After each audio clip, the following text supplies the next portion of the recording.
Ever imagine a world, well, more like a game, where your digital stuff, your loot, your hard-earned treasures could actually be yours? Like really yours, not just stuck in some game's database, but something you could actually, own. Exactly. We're talking about the world of blockchain gaming, and it's got the potential to turn everything we thought we knew about games upside down. No kidding. Yeah. It's not just about playing anymore. It's about ownership, trading, even potentially making some real-world cash. And that's exactly what we're diving into today. We're looking at RavenQuest, a new MMORPG, and yeah, it's got all the bells and whistles you'd expect. Massive online world. Check. Thousands of players battling it out. Double check. But where RavenQuest takes a hard left is how it uses blockchain technology to let players truly own their in-game items. Think about it. You're slaying monsters, completing quests, and bam, you get a super rare sword. In most games, that's where the story ends. But in RavenQuest, that sword, it's linked to a digital certificate, kind of like a digital fingerprint. That proves it's yours. And that certificate, because it's on the blockchain, it's secure, transparent, and everyone can see it. You can prove you own that digital sword, just like you could prove you own a physical one. And owning it opens up some seriously cool possibilities. Want to sell it for real money? Go for it. Trade it with another player for something even better. You do you. It's like suddenly your digital loot has real-world value, which is a huge deal. No question. But the folks behind RavenQuest, Talon Light Games, they're no strangers to shaking things up in the gaming world. They're the same team that brought us Raven Dawn, remember? Oh yeah, that game was praised for its incredible sense of community. And it Yeah. sounds like they're bringing that same ethos to RavenQuest. Absolutely. From what I've seen, they're super active, constantly engaging with players, taking feedback to heart. It's refreshing. So they're all about community, they've got this blockchain thing going on. But what about the game itself? How does it actually play? Well, visually, it's stunning. They went with this really unique 2.5D art style, which I gotta say is really eye-catching. It's like this cool blend of 2D characters moving around in these gorgeous, fully realized 3D environments. Okay, that's different. Not your typical fantasy MMORPG look. And gameplay-wise. Well, they've got something for everyone, which I always appreciate. If you're all about that player versus player action, there are epic battles to be fought over loot and trade That's routes. high risk, high reward, right? You got it.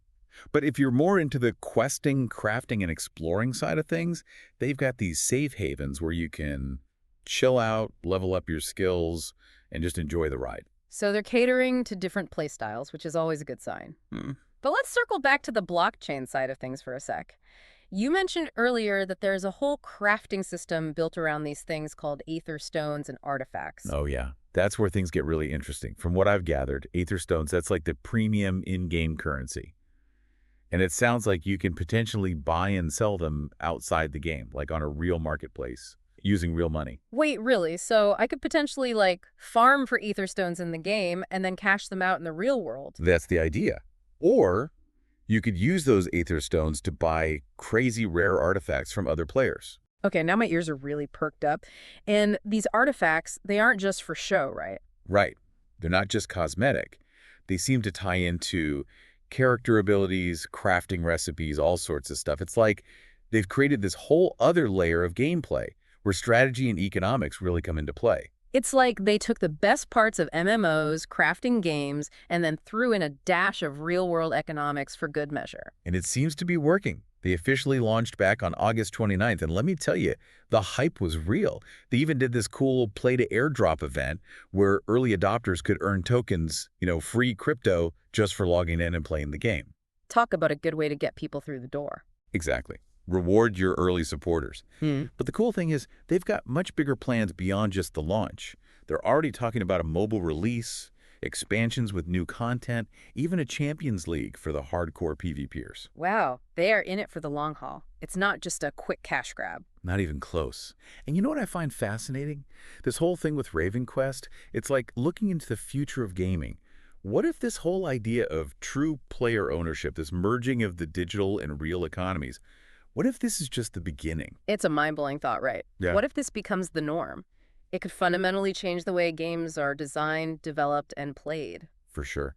And it raises a lot of questions like, what does it mean for game developers, for the players, for the whole concept of digital ownership? Those are questions I don't think anyone has the answers to just yet. But one thing's for sure, RavenQuest is on the cutting edge of something big. It's an experiment, a gamble, but it's an experiment that has the potential to reshape the gaming world as we know it. And who knows, maybe it'll even spill over into other areas of our digital lives. The metaverse, NFTs, it's all connected. It's an exciting, albeit slightly uncertain, time to be a gamer, that's for sure.